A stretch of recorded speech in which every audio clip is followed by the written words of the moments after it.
Mesdames et messieurs, bonjour. Ici Suzanne Nantel, mairesse de Berthierville. Encore une fois, bienvenue à votre émission mensuelle d'information sur vos affaires municipales diffusée via CTRB et qui relate des résolutions prises par votre conseil municipal lors de la séance publique d'octobre. En début d'émission, j'ai tenu à apporter certains points d'information. Alors, lors de la dernière assemblée, j'avais mentionné que notre bibliothèque était en liste parmi 10 municipalités du Québec pour l'obtention du prix d'excellence Gérard Desrosiers en aménagement de bibliothèque. Je suis donc très fière d'annoncer que nous avons remporté ce prix, que j'ai reçu jeudi soir dernier avec un représentant de la municipalité de la Visitation de l'île du Pas, partenaire de notre bibliothèque, des mains du président du réseau Biblio du Québec, M. Alain Carrier, et en présence du docteur Desrosiers à l'origine de ce prix, dans le cadre des assises de la Fédération québécoise des municipalités. Le conseil municipal tient à féliciter tous ceux qui ont contribué et le soulignera dans le cadre d'une cérémonie officielle après entente avec le maire de l'île du Pas, réunissant les bénévoles et collaborateurs de ce projet et qui se fera dans les prochaines semaines, où la sculpture de bois que nous avons reçue à ce titre sera exposée à notre bibliothèque. Cette semaine marque le début de la Semaine nationale de la prévention des incendies dans la MRC de Dautré. Cette annonce a été faite lors d'une conférence de presse à laquelle j'ai assisté mercredi dernier avec le président de la régie intermunicipale de Berthier, M. Denis Perrault, et où les 3 services d'incendie en cause, soit celui de la MRC, celui de la Régie intermunicipale de Berthier et le service d'incendie de Saint-Gabriel-de-Brandon, ont proposé une activité appelée la Grande Évacuation, qui se déroulera simultanément dans les 15 municipalités de la MRC de Dautré le 8 octobre prochain à 19 h, et où les citoyens sont invités à sortir en famille de leur résidence en mettant en pratique leur plan d'évacuation. De plus, durant toute la semaine, le personnel de tous les services d'incendie de la MRC de Dautré fera des exercices d'évacuation dans divers bâtiments et distribuera des pliants d'information sur la sécurité incendie. Dans le même ordre d'idées, je tiens à faire un résumé des circonstances et de la situation suite à l'incendie qui a eu lieu le 25 septembre dernier dans un édifice à logement de la rue Saint-Dominique. L'appel a été logé au service d'incendie à 8h40 pour un incendie dans un logement du 2e étage. Dès l'arrivée des pompiers, ils ont procédé au sauvetage d'une résidente qui était sur son balcon, pendant que l'immeuble était évacué et le feu maîtrisé.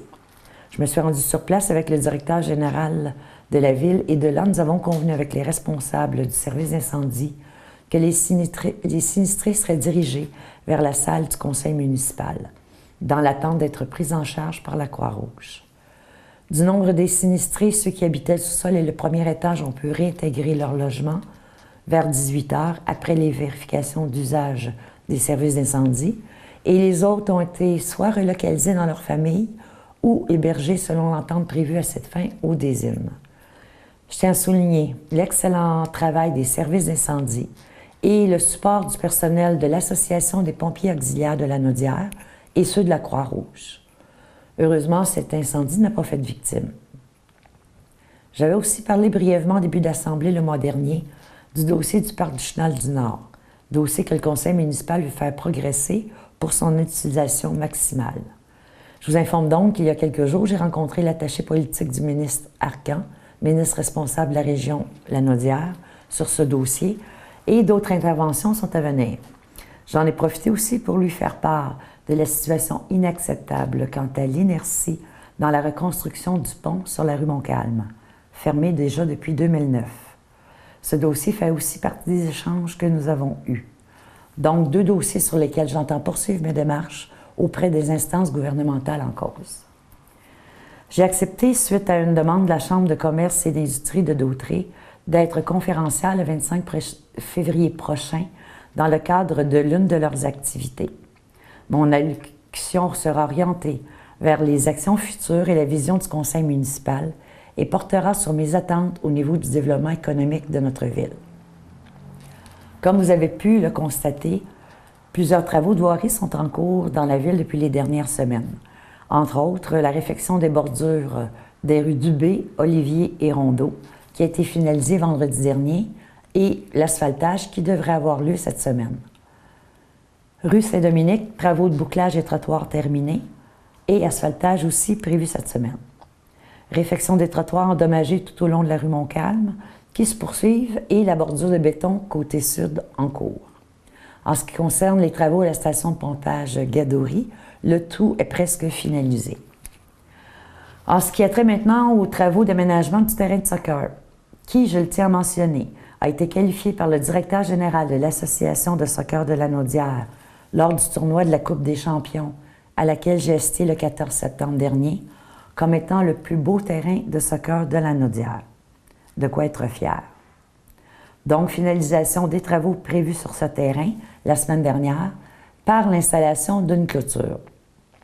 Il faut se rappeler que cette décision fait suite au comportement délinquant de certaines personnes qui utilisaient le terrain de soccer comme une piste de course en empruntant avec leur véhicule et que l'on a dû prendre des mesures pour éviter d'autres dommages et des réparations et coûts onéreux pour notre collectivité.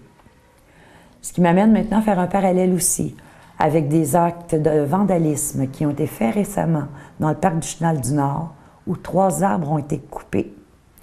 Il est triste de constater que certains individus manquent de civisme, mot qui se définit comme étant le respect du citoyen envers sa collectivité. Je tiens à en préciser le sens, car cette définition est probablement inconnue des instigateurs de ces gestes. Malheureusement, ce sont tous les contribuables qui en font les frais.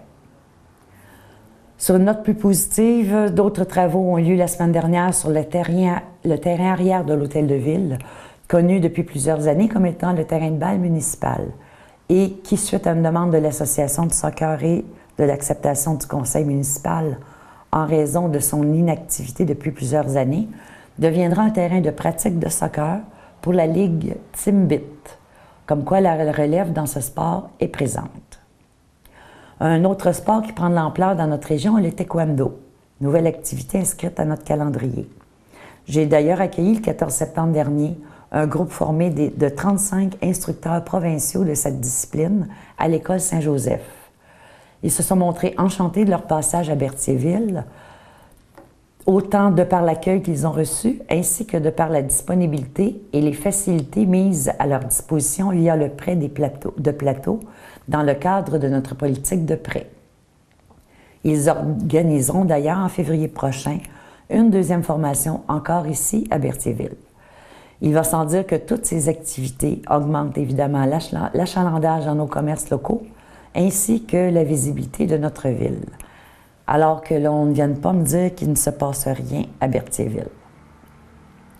Maintenant, pour répondre à plusieurs demandes et interrogations des citoyens, oui, le trou d'eau accumulé au coin des rues Sainte-Foy et de Montcalm est connu. Difficile de le manquer. De toute façon, j'y passe à tous les jours pour venir ici à l'Hôtel de Ville. Et oui, le Conseil en est conscient et a demandé la recherche d'une solution permanente à un coût raisonnable pour corriger cette problématique. Un rappel maintenant pour les collectes d'ordures ménagères dont le début de l'horaire d'hiver a débuté hier, donc le 6, et se fera donc tous les lundis aux 2 semaines jusqu'au printemps 2015. Quant à la collecte sélective, elle est maintenue aux 2 semaines les vendredis. La collecte de feuilles, quant à elle, se fera à 2 reprises, soit les 20 octobre et 10 novembre prochains. Le prochain calendrier de ces collectes devrait vous parvenir via votre Publisac d'ici décembre prochain. Alors maintenant, en séance hier, une première résolution visant à officialiser le toponyme pour le parc du Chenal du Nord, lequel est la propriété de la ville et que depuis plusieurs années, ce nom lui a déjà été attribué, mais jamais officialisé. Alors le Conseil, dans ce sens, a donc résolu de faire reconnaître ce parc comme étant le parc du Chenal du Nord, puisque ce nom est passablement connu et qu'il s'inspire des caractéristiques du milieu naturel environnant.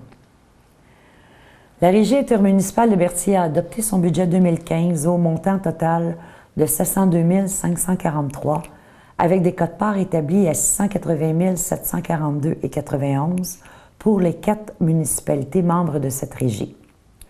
Pour la ville de Berthierville, la quote-part représente 44,75 % de ce budget, représentant donc un montant de 299 063,96 $, une légère baisse par rapport à 2013.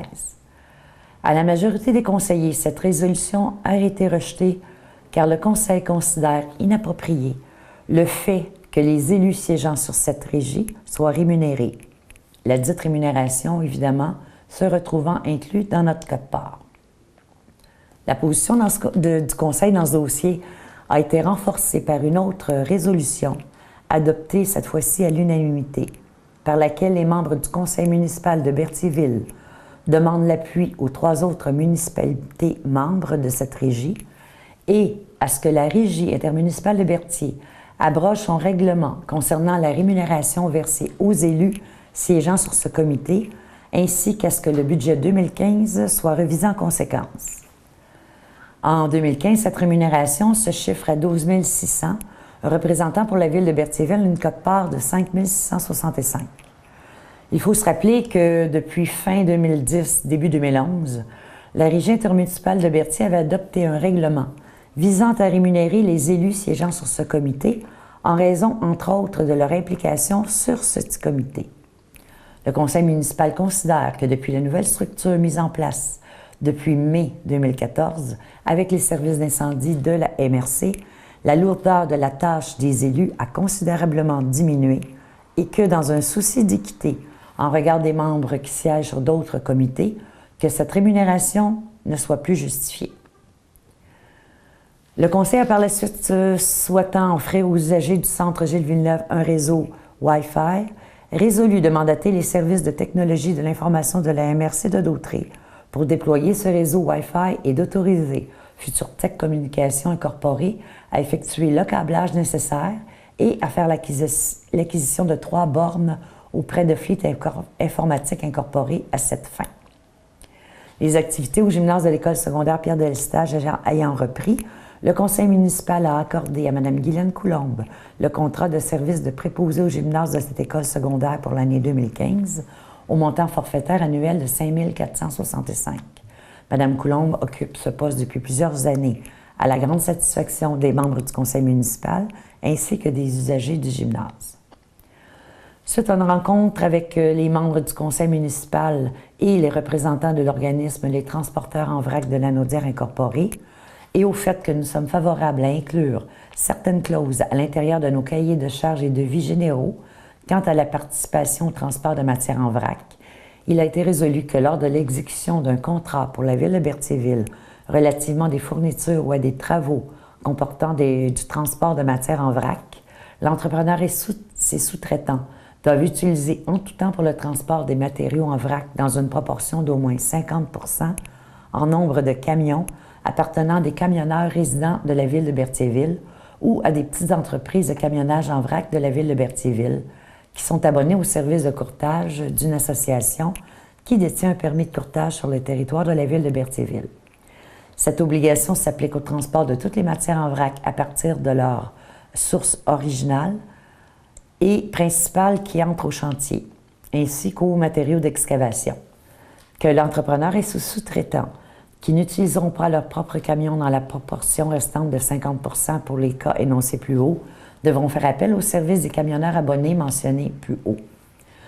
Que dans le cas des travaux exécutés par la municipalité en régie interne, le transport de matières en vrac sera effectué en priorité par les camions de la municipalité ou à défaut par les camionneurs mentionnés.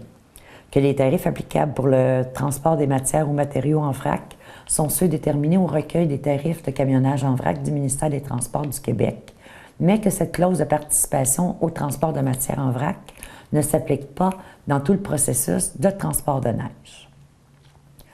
Suite à la signature d'un protocole d'entente relatif à l'octroi d'aides financières provenant du programme d'infrastructure Québec Municipalité pour la réalisation des travaux de la mise aux normes de la rénovation de l'usine de filtration et à un article du dit protocole mentionnant l'obligation de la Ville à démontrer qu'elle a conçu et mis en application un programme d'élimination des raccordements inversés, le Conseil a résolu de mandater la firme Baudouin-Urens incorporée afin de procéder à l'élaboration du plan d'action pour identifier les raccordements inversés au coût de 3 900 $ tel que détaillé à leur offre de service.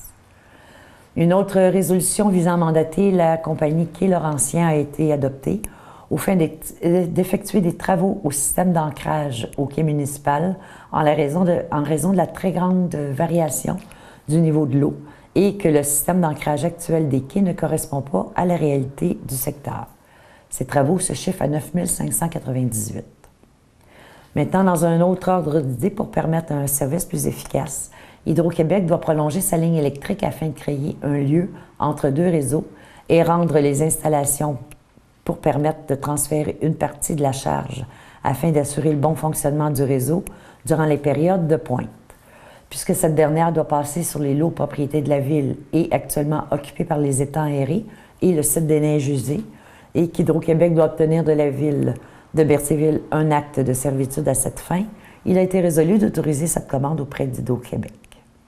Au niveau maintenant du renouvellement de nos infrastructures, puisque la Ville de Berthierville doit mettre à jour son plan d'intervention en ce sens, conformément au guide préparé par le ministère, et que des offres de services et d'honoraires professionnels ont été déposées par les firmes Baudouin-Urens et EXP, il a été résolu, considérant que l'offre de services de Baudouin-Urens est la plus intéressante et conforme, de mandater cette dernière pour réaliser cette mise à jour au montant de 21 000 $.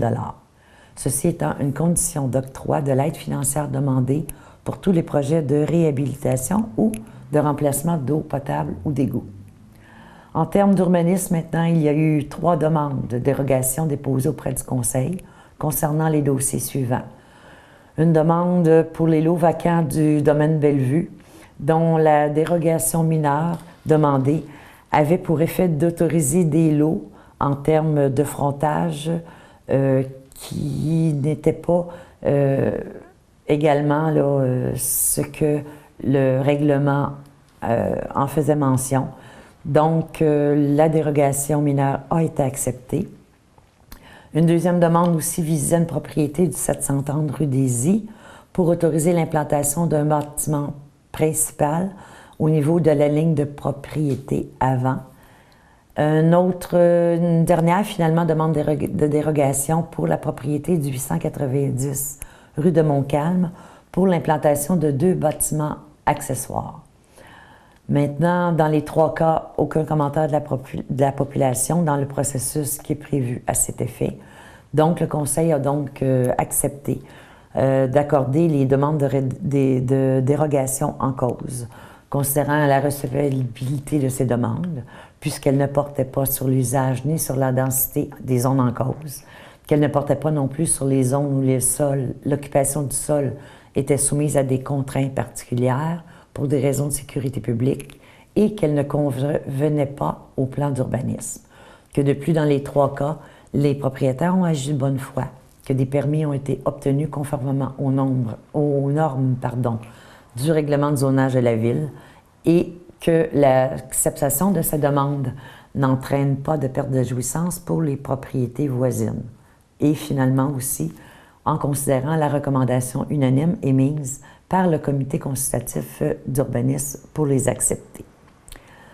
S'en sont suivies 3 demandes de permis en zone PIA pour tout d'abord la propriété 431 à 437 rue de Frontenac pour leur remplacement et l'ajout de fenêtres pour le bâtiment principal, d'une demande pour le 690 rue de Frontenac pour peindre la galerie et les colonnes d'un brun rouge, de manière à s'harmoniser avec le revêtement du toit existant du bâtiment principal, et de celle pour la construction d'un abri d'auto à même le bâtiment accessoire de la propriété du 710 rue de Frontenac. Alors, ces demandes ont toutes été acceptées par le Conseil. Lors de la dernière assemblée aussi, un mandat avait été donné par résolution à Clôture Joliette Incorporée pour l'installation d'une clôture pour le dépôt des résidus domestiques dangereux, donc les RDD, à l'arrière de l'Hôtel de Ville. Alors, considérant les discussions supplémentaires qui se sont tenues entre les représentants de Clôture Joliette Incorporée et ceux de la Ville, il a été plutôt convenu de localiser le dépôt de RDD au garage municipal. Donc, le Conseil a résolu d'accepter la nouvelle proposition de clôture Joliette reçue en ce sens pour la fourniture et l'installation d'une clôture qui devrait être installée au garage municipal et par le fait même, donc, d'abroger la résolution 2014-09-247 à cet effet.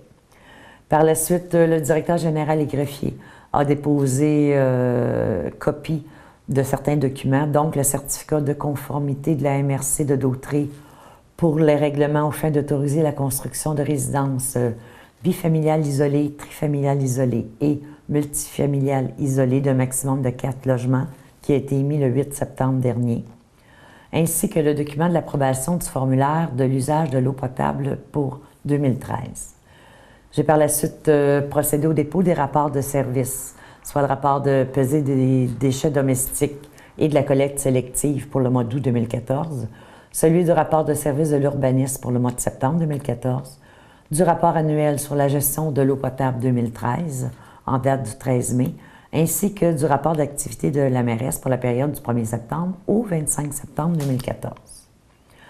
En termes d'avis de motion au niveau de l'adoption des règlements, il y a eu tenue de l'Assemblée publique de consultation sur le projet de modification au règlement relatif aux conditions d'émission d'un permis de construction.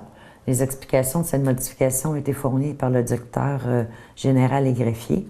Alors, la population avait été invitée à s'exprimer sur ce projet de règlement, puisqu'il n'y a eu aucun commentaire. Le second projet de règlement de cette modification a été adopté suivant les procédures en cause.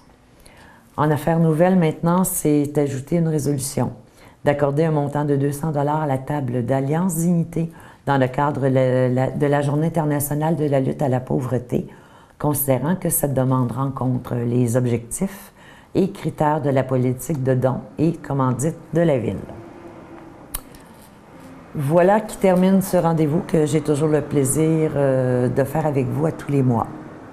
Comme j'ai mentionné en séance hier, j'invite la population à consulter le site web de la Ville pour d'autres informations utiles touchant la vie berthelaise. Lors de la prochaine émission de novembre, j'aurai possiblement avec moi un agent de la Sûreté du Québec que j'ai invité en début d'émission pour vous faire part de certains éléments qui touchent leur service. Alors, d'ici là, je vous souhaite un bon mois d'octobre et au plaisir de vous retrouver en novembre. Merci.